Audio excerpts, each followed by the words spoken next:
Couple days off, Thomas. Feels like about forever. Hope you enjoyed your holiday. How was your Christmas break? Survived. Like the NCAA tournament, survive in advance, right? Yep. Well, you get too many relatives at some point. And they're all watching right now, wondering which one is the too many part. Right? Hey, what are you going to do? I agree. Make a case for all of them, but it's all relative. Yeah, it is indeed, for sure. Well, when the show is over, of course, you can head on over to Guaranteed Tip Sheet. We do have some free picks over there today for Penn National, I believe, tonight. So you can get over there. You'll find it right down here, Penn National. I don't even think right there. Free track. Not quite sure what the weather will be like in Pennsylvania, central PA, but it's the winter time. You can't expect the best, but the racing hopefully will be filled with some of our best picks tonight. There's a link in the description on YouTube, Twitter, X, wherever it is you're watching, over at horseracingtoday.net. You'll find some links over there as well. And then when the show's over, right here in the middle, there'll be a recap of the show along with a replay, all of our notes and commentary. And while you're here, kindly hit that HRT gear. Come on over here, get yourself a Horse Racing Today t-shirt. If you're not one of those superstitious people, you can get the Horse Racing Today number 13, just like the aprons the horses wear. We try to match the color with the t-shirt, so you can get a load of that. Well, I almost forgot what we're doing here, Tom, and how to do this, but I was like running through the software, like, what do we do again? But all right, I got it back together again. So race number 5. Yeah, I was kind of like, what? Little things in life, isn't it? Yeah, indeed. Like, well, it's like when you get old, like you just forget stuff. All right, so Eagle Farm, tell us a little bit about the track there. I know the going is soft today. What does that mean for the horse race? Will be soft. I wouldn't be wonderful with too many outside post positions. There are the outside barriers. I'm more of a mid. I've got a few on the outside too.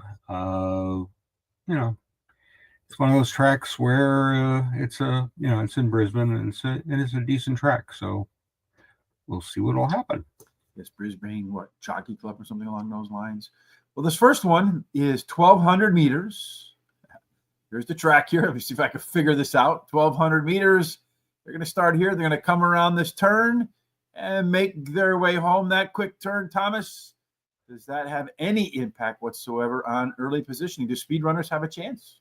No, again, the outside is tough. They're going to get used to get position. But closers, mid-pack closers do well here. All right, so mid-pack closers. Let's talk a little bit about the speed map.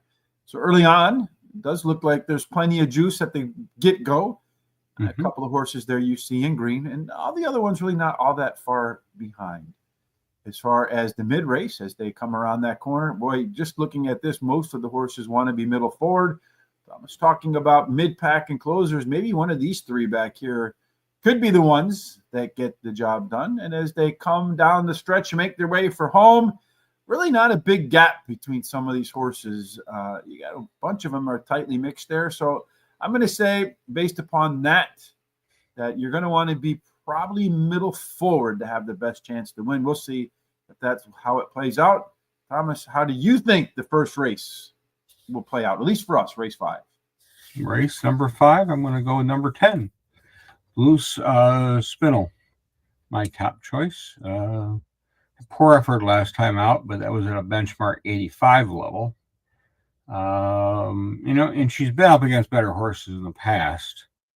And then maybe this adjustment to a little better level will be the way to go. She likes this course. She's got three wins here, and she's also good second up with 2 wins out of 4 starts. She showed speed in her last race and then went backwards. So I'm thinking they're dropping in her a little bit to have a strong effort here. Number 15, Dirty Dancing is going to be my next choice. She faced lesser company out last time out and won. And she's won, and she's been winning. She's the only one that's won at this distance in this race, which is interesting. They used a barrier trial to condition her, and she did okay in that. Got a winning jockey, a good draw, and does show some speed last time out. So got to think she's going to be around there. Mm-hmm. The other thing is interesting with her is there's a race down on the card that we're doing, and she was scratched out of that one to run here. So I think they think there's a better chance at this one. Uh-huh. And finally, I'm going to take what I think will be the favorite, number 4, Metal Art. She's going, well, she should. She has a good record at this distance. Her really only poor races have been when we're first up at this track. But second and third, she does well. She should be one of the pacemakers or close to it. I was thinking 3-1, but right now it's quoting it to the bookie. 5-2. Got it at about 2-1, somewhere in that ballpark. So I'm going to have to lean to them and say, 2-1. But I'm going to try to beat her. I didn't realize the odds were there. I'm going to go with that one because, well, there's one thing that stands out to me here, Thomas. Right there it is. Soft. 4 times. How many wins does that show? 7. Yeah, well, that would be great if you're an owner of a horse, right? Run 4 times, get paid for 7. I like that math for sure. But I also like the math of a horse that's 4 for 4 on the soft course when the course is indeed rated soft today. I'm going to go with number 14, Sistine Explorer. So from one end of the odd spectrum to the other. This one does fit the distance and the surface well and tends to do pretty well when the horse is coming off some rest, just like today. Number 19, I'm going to stick with my long shots here. Well, this one's going to end up being a second favorite. How about that? So a little bit of a courting effect for me. Bohemian Lad, this one prefers the soft surfaces. Well, 5 times, won 3 of them with a third in that mix. Has no wins at all in any other surface or type or footing. And then finally, the one that you started with. So you started with the blue, and I end with the blue. You ended with the metal art, and I started with the metal art, just different in the middle. This one's pretty close to all or nothing, Tom. You see 5 wins in 16 races, a second and a couple of thirds in there. I think, not completely sold on the fact that the horse could do better in the second start after layoff. So 4, 14, 19, and 10, as the 19 kind of checked into this race with some scratches today, opening the door for that one, Bohemian Lad, to make the picks. The next race we'll make picks for is race number 6. This one, Thomas, is the Magic Millions NUDGEE Stakes. What's NUDGEE? Is that like our equivalent of, I can't remember the name now. I hate it. Nutella. Is that like Australian Nutella? I don't think so, but your guess is as good as mine. Maybe. I have no clue. Maybe somebody from Australia out there knows because I don't. Yeah, maybe someone from Australia or Google could let us know what Australian NUDGEE is. But again, it's a 1,200 meter race. We'll start here again, come back around that corner. So pay attention to race number 5 and see how that early turn impacts the outcome of the race. As Tom noted, he expects horses to get to the middle out, but if you're on the inside, you get to that turn on softer fractions, you might have a shot. Let's see if the speed map gives us any indication. Well, it looks like Bubba's Bay and Black on Beauty, those two with the best chance to get to the lead. I would say of those two, Thomas, it looks to me like the Black on Beauty has the better chance with the inside draw. Would you agree? Yeah, definitely. All right. Finally agree on something. In the middle of the race, most of these horses middle back. So maybe in this 1,200 meter race, having some early speed could actually work to your advantage because everybody's going to try to cavalcade home. And then the closing speed, really not much of a difference. So I would really expect the horse to be closer to the front as long as they don't have to run out of their mind fractions to have a good shot to stay there all the way around the field. Thomas, when they make their way all the way around the field and they hit the checkered flag, who's going to grab it? I'm going to start with number 8, A Pin Girl. You think that's Appin Girl? Appin Girl? Yeah, because of like the apps on your phone. Like anytime you're at a stoplight and you look over, there's a girl on the app. Either that or a cop. Well, she was away for over a year, and she came back with 3 starts now. She has a win and 2 seconds. She's been climbing the class ladders with each of her starts and been doing pretty good. She was beaten by a Bound, who's in this race last time out. But, this one comes off the pace. So sit there and try this listed level again one more time. And a good draw, and I think it'll help. Mm-hmm. And number 1, Revolutionary Miss, is going to be my next choice. Certainly has to be one of the class of the field. Bound's made more money than she has, but this one has group placings and group 2 wins. Comes in off the race off a barrier trial, which she won, and she's tempted this distance before and not won. She's placed, but never won. She also has never won first up. So, yeah, you got to think about that one. It's about for a second. The only thing I will note is that her races at the farm have been at higher level than this listed race. So, and she does have some good tactical speed, so we'll see. And finally, I'm going to take Maha Baby. Last time out was really her best effort in a long time. She ran 3rd in a listed race at this track. She sat mid-pack and really improved nicely. Her draw's not great for this one, but maybe a little form and a price. Why not, right? Hey, 71-1. That one comes home first. It makes your night. This will be not insomnia racing. This is pre-party racing, right? It starts around 11 o'clock Eastern, around midnight Eastern time. Just for a little bit of a show update, NUDGEE, Tom, is a town not too far from the racetrack, apparently. So it's nothing to do with sweet food. It does kind of sound like Nutella to me. I think maybe we should try that. Bubba's Bay is, for me, the first one. That's what I'm going to try. This is a horse for the course, Thomas. Look at this, track and distance, nonetheless. 5 times out, won 4 of them with a 3rd. I think that's the definition of a horse, especially for this track and distance at this course. Number 4, right below that, is Bounding. No, that's not Bounding. Which number is Bounding? Bounding is 2. Number 2. How about that? Well, I got to fix that. 2, Abounding. How did I get that all goofed up? Very carefully. Yeah, it's not very hard for me to do, I have to admit. But it was just the other side of the track. I'm good at that too. So Abounding, this one is another one where the distance works.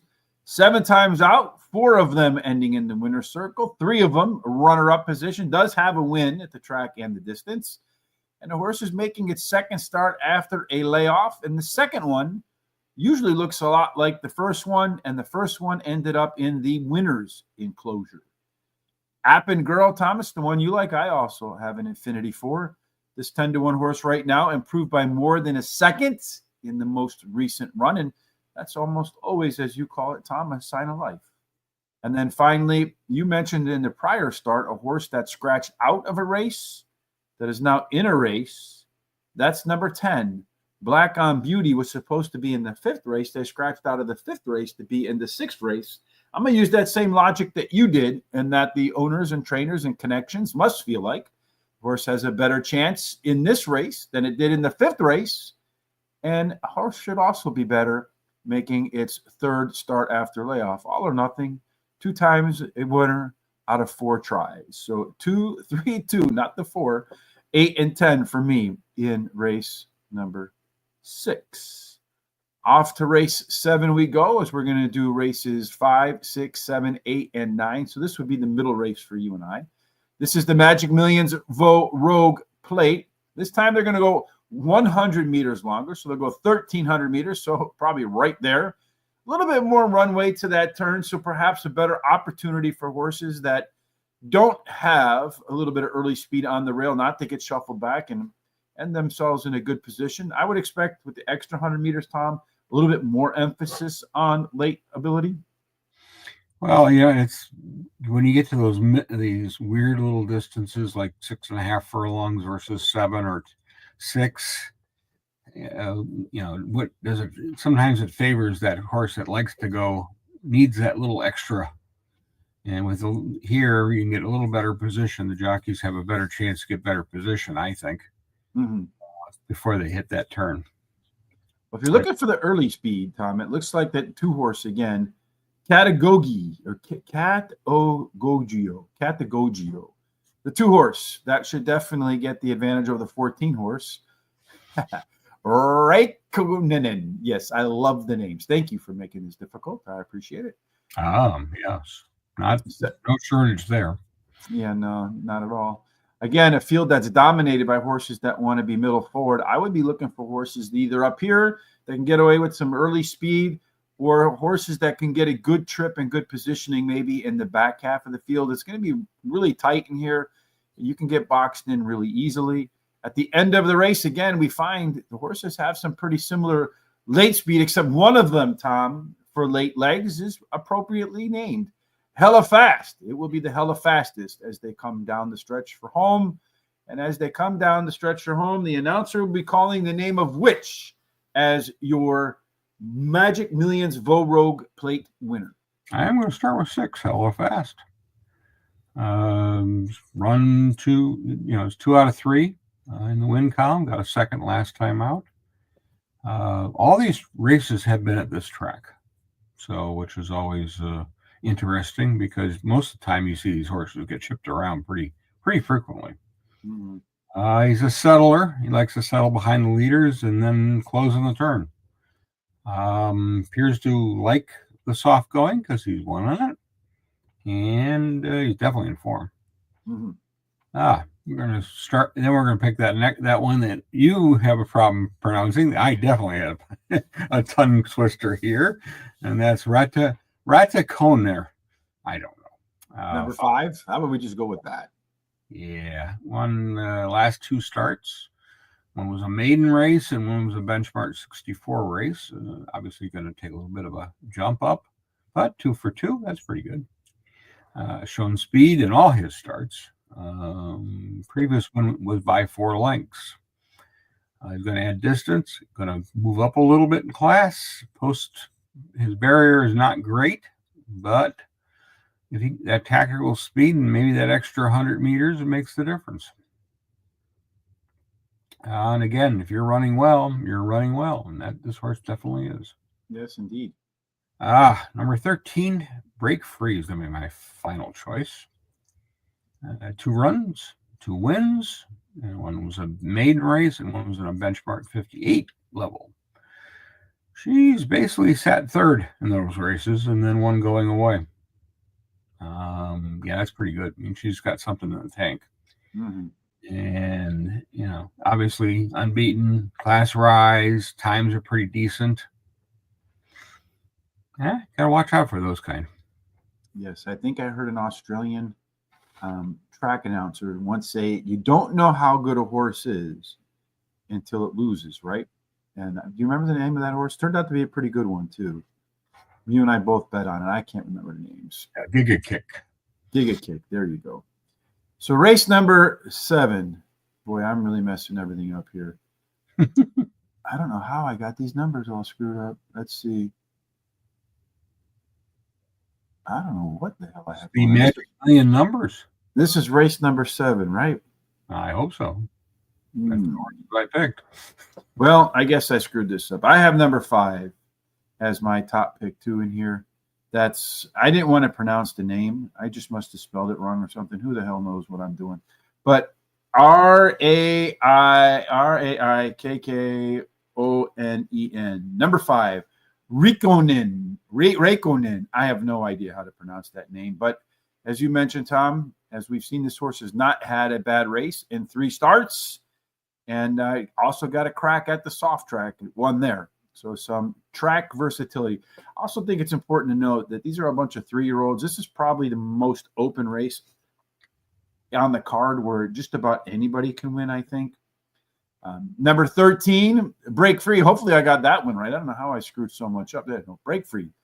17-1 right now on Break Free. Classic, as you mentioned, and then we alluded to a little bit earlier. Just don't know how good a horse is until it loses. And so far, it's proven it can win on good and soft. I know, Tom, a lot of times for you, when a horse shows different kind of surface versatility, that's a plus in your book. Number 8, Mr. Bianco, 26-1 right now, Thomas. This one is making the third start after a layoff. Never missed the money when running on soft. And you see, the only other time I made a third up start, guess what? Took home the winner's check. And then finally, the one you started with, I'm ending with hella fast. And as we saw in the pace setup, this one will be coming hella fast at the end and also has that surface versatility. Look, it's run on good, it's run on soft, it's run on heavy. It's found its way into the winner's circle in 2 out of 3 and still collected the runner's up check in the heavy outing.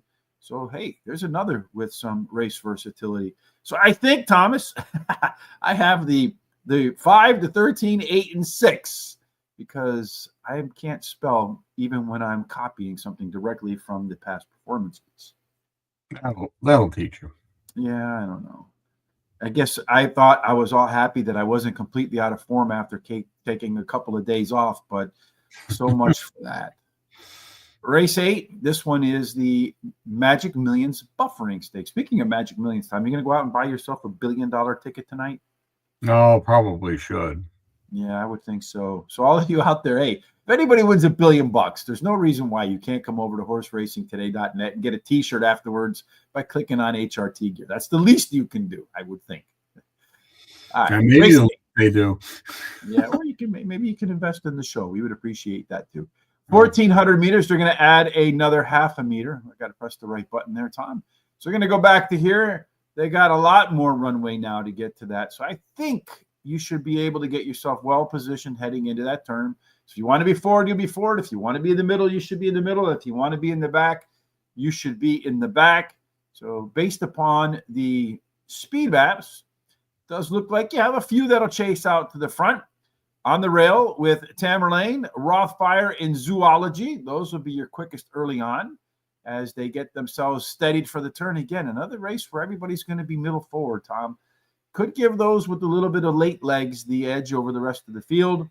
At the end of the race, Contemporary, a little bit better than the rest. You got Ciferado, Straight Acer in that conversation as well. Tom, who starts your conversation?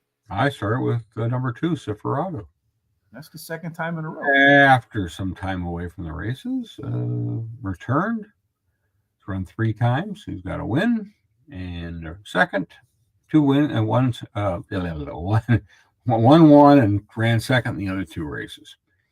Last time he won that race by a little over 2 lengths. Definitely in form. And then a nice spot here. Without question. Number 12, Transatlantic is going to be my next choice. Won his last start. He was at this racetrack. And again, by over 2 lengths. This was one that sat close to the leader in that race. He's won or placed at this distance 5 out of his 7 starts. And he has 2 wins at this racetrack at this distance. Moves up in class. But he's placed in listed races before. So I'm going to put him for second. And finally, I'm going to take number 5, Straight Acer. And my final choice. After making a disappointing effort last time out, he ran one of his best races in a long time next time. Because he's been really, to be honest with you. And he ran third. I mean, all of a sudden, he hasn't won in 3 years. So, I think he's 8. No, 5. 5. He has won 3 years. But that's my sign of life horse. And and it's interesting. The odds are not as big as I thought they were going to be. Yeah, 15-1 on a horse that finished dead last. I figured it was going to be a much bigger number. It says here maybe not having Michael Rod as the. How would you like to be Michael Rod? You're a jockey. You read the note. It says, "Hey, but Michael Rod not a regular jockey, so that's why he finished dead last, putting the blame solely on the jockey." Pretty funny. I would be a little upset if I were Michael, but hey, I'm not Michael. It's definitely an interesting comment, that's for sure. Yeah, it's definitely throwing him under the proverbial bus. Number 8 for me, Mullane. That's the one that's going to get the top nod as this horse is making the classic third start after layoff, the very first handicapping angle every newbie learns. This one's pretty strong on that soft surface, out 6 times, 3 of them ending up in the winner's enclosure. This guy likes this track too, Tom. Finished in the money 8 out of 10 at Eagle Farm. So no question, he knows how to get the job done there. This time, I am right to the inside. That one, at least on the numbers here, is Contemporary. That's my next selection. Contemporary being one that likes the soft track too. 7 times across the track with a little bit of water in it.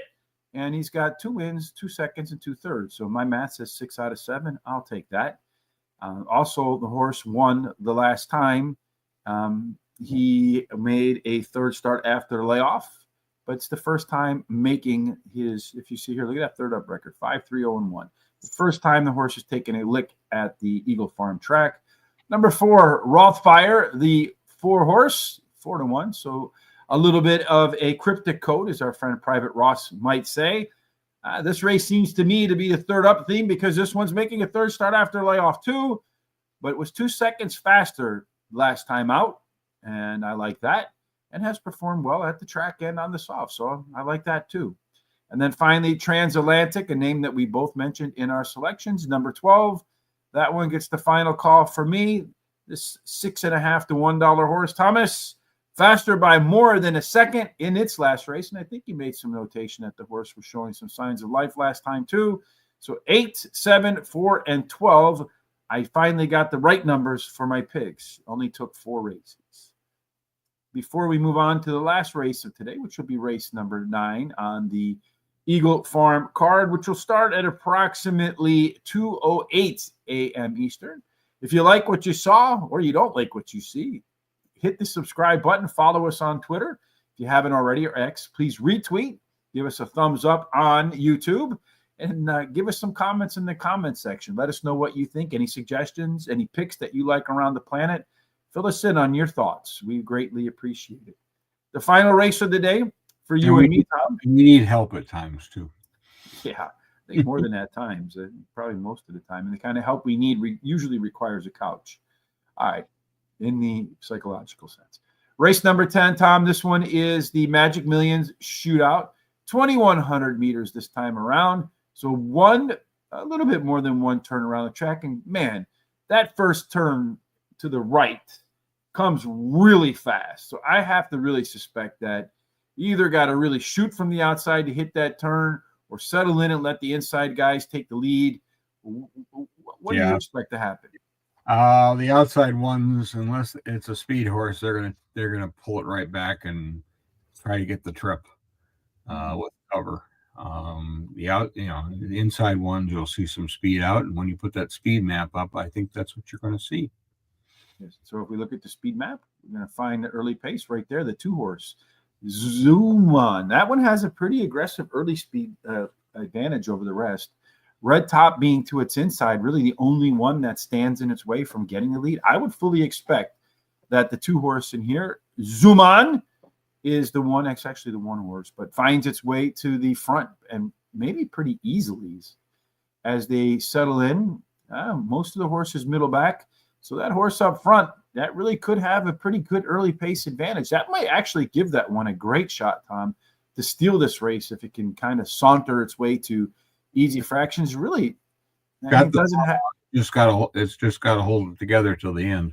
Yeah, because you can see at the end it'll definitely get leg weary. But if it can run the right fractions, there's a good chance with that early turn that Zuman can get out, get itself clear of the field, and kind of just settle in and try to perhaps run fractions that allow for it to go wire to wire. Tom, any chance you think that'll happen? No. No. All right. But I've been wrong before. Once in a while. It will continue to be. Mm-hmm. But I'm going to go another way. I'm going to take number 2, the Cow Spur. He won his last 2 races. He's got, he's done well. 2 wins, 2 seconds, and a third in his last 5 races. And these have all been at distances of 2,000 meters to 2,400 meters. He's got a good record at this racetrack too. He's running well. He's got another favorable draw. He drops back and see what he gets. And he's a little bit of a class drop. Not a huge, but a little bit. That may help him. And he likes that soft going. And, he's been around for a while. A couple times around the track. And number 9, Belvedere Boys, going to be the next choice. Won his last start versus Open Company at 2,000 meters. A little over a length. It comes off the pace for that win. It's interesting. They've been running him at shorter races and then put him in a longer race. And guess what? He ran a little better. I'm going to go with that. Maybe wants a little more ground to cover. Wants to stretch them legs out. Yeah. And finally, I can't pass up on one by the name of 10, Felix the Scat. Won his first start of the season. Class level was 3, and then moving up with no success in those next races. But he's placed in a Group 1 race at 2,400 meters, and I think he wants more ground to cover. I was looking at it 13-1 as being what numbers he would be, but 11's interesting. So I'm not crazy. There's some money on that horse. Just because there's money on the horse doesn't negate the crazy part, Tom. No, well, that goes without saying, but at least there are other stupid people out there betting on the horse. Yeah, that's probably true. Number 5, Little Mix. By far better on the off surface. Thomas on soft 10 times out. 3 wins, 3 seconds, 2 thirds. Look at this record on good, not so good. So when there's some moisture in the track, your wet number. Yes, yeah. When there's moisture in the track, this one is licking its chops for sure. Number 9, Belvedere Boys, one we both agree on. If it is the number 9, so I'm struggling with the numbers today. It's another one that's really likes that wet track. Look at that right there, 7-4, 1-1, and the horse did run real strong last race. So I like to see that. Number 8, that one's counterpoint, 41-1. Thomas got to have a long shot in there, but this one was really much improved last time out. And another one that prefers the soft track. So I do like that sign of life, especially when I can get some big odds. Might not win, but I think has a good shot maybe to come in and fill up the back end of the exactor trifectas. Board. What's that? I said you weren't playing it for a win. You're playing it to hit the board and help your exacta. If it wins, it's only a bonus, right? Absolutely. And finally, I am going to go with that number 1 horse, Zoom On. I think there's a legit shot with that quick turn and that big early speed advantage over the rest that this one can get out there and actually run decent fractions and see if it can steal this race on the lead. If not, maybe just fade into a 3rd or maybe a 4th place finish. So that wraps it up for me on these picks. Thomas, any sense of what will be on tap for the first Foreign Friday of 2025? Probably Hong Kong. Of course, they race on New Year's Day there, which is one of their traditional, and the place is usually packed. Well, it's packed anyway, usually, no? Yeah, it depends. I mean, but they do get significant crowds, certainly more than we get. Yeah, go down to Hawthorne on a Wednesday, you might be one of 10 people that are there. If there's that many. Yeah. And the other 9 people are serving. More employees when the employees are outnumber the patrons. Yeah, unfortunately, that's the state of American racing. Again, free track today, Penn National tonight, guaranteed tip sheet. There'll be one tomorrow, too, on Saturday. This is, again, pre-party racing tonight at Australia, the first race. Kicking off, at least the ones that you and I covered, starting in race number 5 at 11:37 p.m. Eastern, so 10:37 our time in Chicago. Terry and I will be back on Monday for our normal routine at Parks on Monday and Tuesday. Wednesday, probably, I don't know what we'll do Wednesday, but probably Tampa Bay. Thursday will be Gulfstream Park for the championship meets. So make sure that you don't miss any of that by subscribing to our social sites. You see them streaming down there below. Thomas, any final thoughts before we wrap up the final Foreign Friday show of 2024? I think this is a really challenging group of races that we tried. And we haven't been to Eagle Farms in probably over a year and a half. So it should be an interesting evening of racing for us. Tom, they're always interesting. Right? When we're over, you go back and look into how did I miss that? And then sometimes you think, oh my Lord, what was I thinking? In any case, folks, no matter what you're doing for the rest of this Foreign Friday or for your weekend, we certainly hope it's got God's grace, God's favor, and every single thing until you do, we meet again, ends up, Thomas, in the winner's enclosure. Down Under indeed. Thanks for joining us and make it a fantastic weekend.